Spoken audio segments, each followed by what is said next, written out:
Should you graphite coat your black powder? Well, I don't, and here's why. In all of the tests we've done with all different kinds of charcoals and all different kinds of ratios, the short story is graphite coated black powder is slower. It flashes slower and it will give you slower velocities by at least 100 feet per second. Now, all of the tests that we've done with this are all through my Kibler SMR in 45 with 50 grains, a 440 ball, and a 20 thousandths patch. And it doesn't matter, again, what charcoal, what ratio, it's 100 feet per second slower across the board. Now, somebody's probably going to ask me, well, is the fouling less? Is the fouling smoother or lighter, easier, whatever? Does it do any good at all? Why do the commercial outfits do it? Well, and now comes the long, boring part. In short, I don't do it because I haven't noticed any benefit. Now, in the early 1800s, DuPont had a patent for coating their powder with graphite.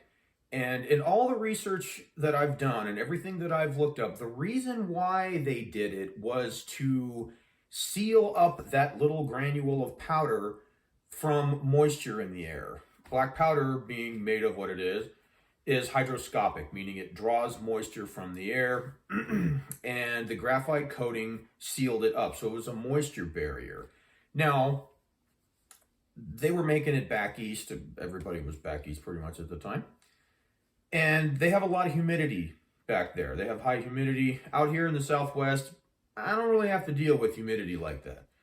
So we also have desiccant packs, you know, is another thing. Anytime I have a pound of powder in an old Go X or Swiss can is how I store them, I take some of those little desiccant packs, you know, like they come in beef jerky or something, and I'll throw one of those in there. They didn't have, you know, airtight containers back then. They were storing everything in wood, you know, wooden kegs, you know, barrels and stuff. So I don't really find it necessary, again, where I live. If somebody back east wants to make it and they have high humidity and stuff, and maybe it's a good idea. But overall, in all the tests we've run, it's not worth the time or effort. So that's why I no longer do it. And I'll show you some videos of us doing some quick tests here. Oh, is it? Yeah. Nice. It sounded good. 1470. Oh, yeah. Smacked it. They're half cock safe and they're double set triggers. 1427. Okay. And that's out of the refined charcoal with graphite. With graphite. Yeah, so all graphite coated. All right. Smacked it. Bad reading. Got it back up. Refined charcoal, non-graphite. Non-graphited. Okay, come on, I keep missing the damn floor. There it is. Shamrock. All in good time.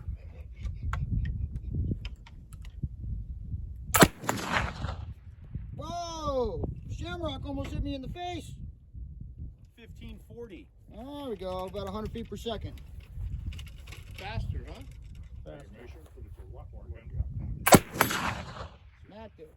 1544. That's pretty You gotta be consistent. careful. Yeah. And What you chewing, Jimmy? Loading up. What's in your neck? 1560. That was So here's the breakdown, and it's pretty clear cut. Graphite coated powder is 100 feet per second slower than non-graphite coated powder. And we did try other powders and other charcoals, and it's 100 feet per second across the board. It doesn't matter. So what is glazing and coating? So glazing, and if you look at a can of, you know, Go X or Swiss, it'll say 2FG or 3FG or whatever. But the G either stands for graphite or glaze, depending on who you ask. I guess it could be both. But I do know the commercial outfits do coat their powder with graphite. So glazing. So when you take your corned black powder, and this only applies to corned black powder, not screened. Well, I guess maybe it could. But I know this definitely applies for corn black powder.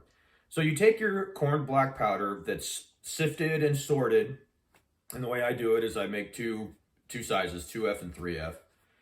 And they put it back in the tumbler without any media that's not all covered in dust or anything like that. I have two of them. I have one that I use for, making powder, and then I have another one I use for glazing. And so they put it in there, and they just tumble it for 6 or 8 hours. I do between 4 and 6. And what it does is it's just the powder, rolling against itself, because those granules have really sharp edges on them. And so just the powder rolling and turning around in itself will knock those sharp edges off the powder and kind of round each grain a little bit more. And then you take it out, you dust it off. I pour it into a paint strainer and shake it like that, and knock all the dust off, and presto, you're done. That's glazed. Now, if you wanted to coat it, you could do the same process as glazing, and then after it's glazed and you knock the dust off of it again, what I was doing is I was adding 0.5 gram of graphite powder for every 200 grams of granulated powder. Now, there might be somebody out there that says, holy cow, that's way too much. I started with 1.5 grams, I think, and then I worked my way down to 0.5 gram. And you pour it in there and you tumble it again. And then, after 6 or 8 hours or whatever, you take it out, pour it through a strainer, knock the dust off of it, and there you have glazed and coated black powder. That's how you do it. Now, the commercial outfits, all of their stuff is graphite coated and glazed. So why do they do it and why do I not? Well, there's a lot of debate about that, and you could read online and spend a lot of time looking at all that kind of stuff. Again, the reason why DuPont did it was for moisture protection. Since then, there's a lot of stories about how, it pours out of your flask or your horn nicer because each one of those grains have been slicked up with some graphite. It keeps the fouling softer. It helps protect against static electricity, all of those things. I haven't noticed any of those things in any of the testing I've done. My powder that's glazed and not coated pours out of a brass flask or my horn just fine. It doesn't get stuck together. Again, I don't have, 90-some-odd% humidity like folks Becky's do. The static electricity thing, that's a whole nother deal. There's a lot of weird stories that I just don't know if they're true. I mean, they're cool stories, but like everybody knows the stories of like, oh yeah, when the British soldiers would, come into the barracks or something, they'd have to take their boots off or some weird stuff because they could get a static electricity and the whole place could go up in flames. Again, cool story. I have no idea if that's true. I've been doing black powder stuff for a long time. I've never had a mishap. I've never even heard of anybody that's had a mishap.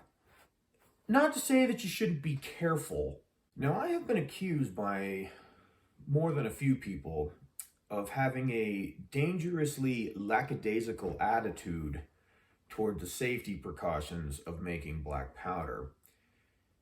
Well, I don't know how many times I have to tell people that you make your powder as safely as you see fit. Now, to some people, there isn't a safe enough way to do it. So to those people, don't do it. If you're not comfortable doing it, then by all means, don't. I make 100-gram batches at a time in a rubber-coated, insulated jar that I have turning at my shop only when I'm there. I don't make my powder in the same location that I store it.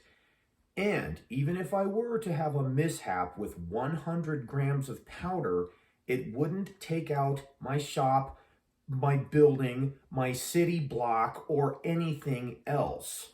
So, to all the safety rangers out there, I appreciate your concern, but trust me, I'm not smoking a cigarette while I'm dealing with my milled black powder, even though it might sound that way. So, again, all the safety rangers out there, I appreciate your concern. Thank you. If I lose my mustache or my eyebrows, I'll be sure to let you know.